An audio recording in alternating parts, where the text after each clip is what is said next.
Hello friends, ನಾನಿವತ್ತು ನಿಮಗೆ ಪಾಲಕ್ ತೊಕ್ಕು ಹೇಗೆ ಮಾಡೋದು ಅಂತ ತೋರಿಸ್ಕೊಡ್ತೀನಿ. ಇದನ್ನು ನೀವು ಸ್ಟೋರ್ ಮಾಡಿಡ್ಬೋದು ಕೆಲವು ವಾರಗಳು, ಚೆನ್ನಾಗೇ ಇರುತ್ತೆ ಫ್ರೆಶ್ ಆಗಿ. ಮೊದಲಿಗೆ ಮಿಕ್ಸರ್ ಜಾರ್ ತಗೊಂಡು ಅದರಲ್ಲಿ 2 ಈರುಳ್ಳಿ ಹಾಕಿ, 2 ಟೊಮ್ಯಾಟೊ ಹಾಗೆ 10 ಬೆಳ್ಳುಳ್ಳಿ,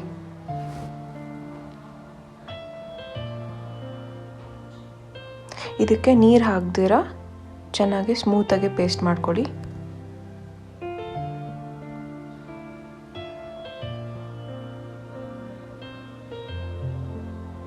ಹೀಗೆ ಸ್ಮೂತಾಗಿ ಪೇಸ್ಟ್ ಆದಮೇಲೆ ಇದನ್ನು ಸಪ್ರೇಟಾಗಿ ಇಡಿ. ಈಗ ಒಂದು ಕಡಾಯಿ ತಗೊಂಡು ಅದರಲ್ಲಿ ಸ್ವಲ್ಪ ಎಣ್ಣೆ ಹಾಕಿ, ಎಣ್ಣೆ ಸ್ವಲ್ಪ ಜಾಸ್ತಿನೇ ಬೇಕಾಗುತ್ತೆ.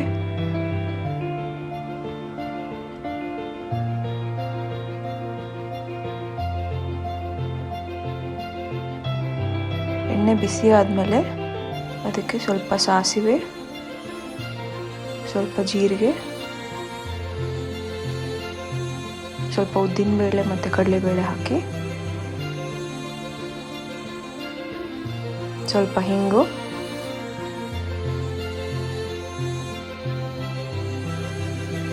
ಸ್ವಲ್ಪ ಗೋಲ್ಡನ್ ಬ್ರೌನ್ ಆಗೋವರೆಗೂ ಫ್ರೈ ಮಾಡಿ, ಅದರಲ್ಲಿ ಒಣಮೆಣಸಿನಕಾಯಿ ಮತ್ತು ಕರಿಬೇವು ಹಾಕಿ ಇದು ಚೆನ್ನಾಗಿ ಫ್ರೈ ಆದಮೇಲೆ ಇದರಲ್ಲಿ ಸ್ವಲ್ಪ ಅರಿಶಿನ, ಒಣಮೆಣಸಿನ ಪುಡಿ, ಧನಿಯಾ ಪೌಡರ್ ಇದೆಲ್ಲ ಹಾಕಿ ಫ್ರೈ ಮಾಡ್ಕೊಳ್ಳಿ. ಇದು ಘಾಟು ಹೋಗೋವರೆಗೂ ಫ್ರೈ ಮಾಡ್ಕೊಳ್ಳಿ.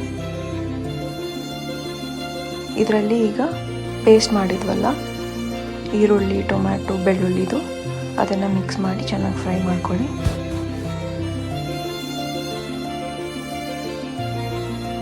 ಇದು ಚೆನ್ನಾಗಿ ಎಣ್ಣೆ ಬಿಡೋವರೆಗೂ ಫ್ರೈ ಮಾಡ್ಕೋಬೇಕು.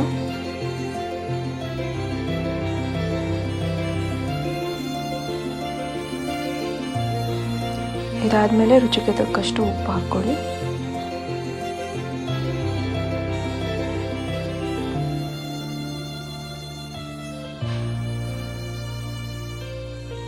ಈಗ ಕ್ಲೀನಾಗಿ ತೊಳೆದು ಕಟ್ ಮಾಡಿರೋ ಪಾಲಕ್ ಸೊಪ್ಪನ್ನ ಇದಕ್ಕೆ ಆ್ಯಡ್ ಮಾಡಿ,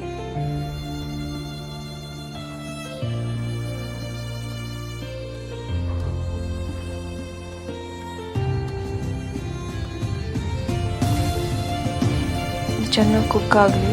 ಎಣ್ಣೆ ಬಿಟ್ಕೊಳ್ಳೋವರೆಗೂ ಚೆನ್ನಾಗಿ ಕುಕ್ ಆಗಬೇಕು. ಇದಕ್ಕೆ ನಾವು ನೀರು ಆ್ಯಡ್ ಮಾಡ್ತಿಲ್ಲ, ಸೊ ನೀವು ಎಷ್ಟು ದಿನ ಬೇಕಾದರೂ ಇದನ್ನು ಸ್ಟೋರ್ ಮಾಡ್ಬೋದು.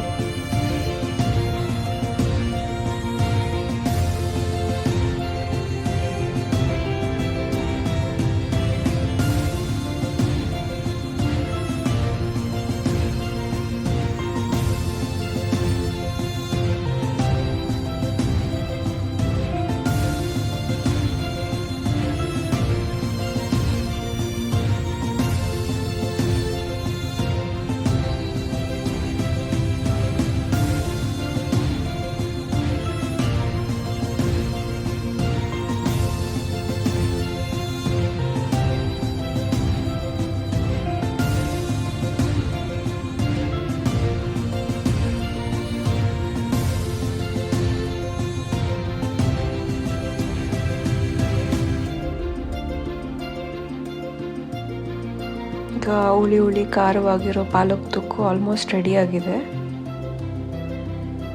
ಇದನ್ನು ನೀವು ಅನ್ನದ ಜೊತೆ ಆಗಲಿ, ದೋಸೆ ಜೊತೆ ಆಗಲಿ, ಚಪಾತಿ ಏನರಲ್ಲಿ ಬೇಕಾದರೂ ತಿನ್ಬೋದು. ತಿನ್ಬಿಟ್ಟು ಕಾಮೆಂಟ್ ಮಾಡಿ ಹೇಗಿದೆ ಅಂತ.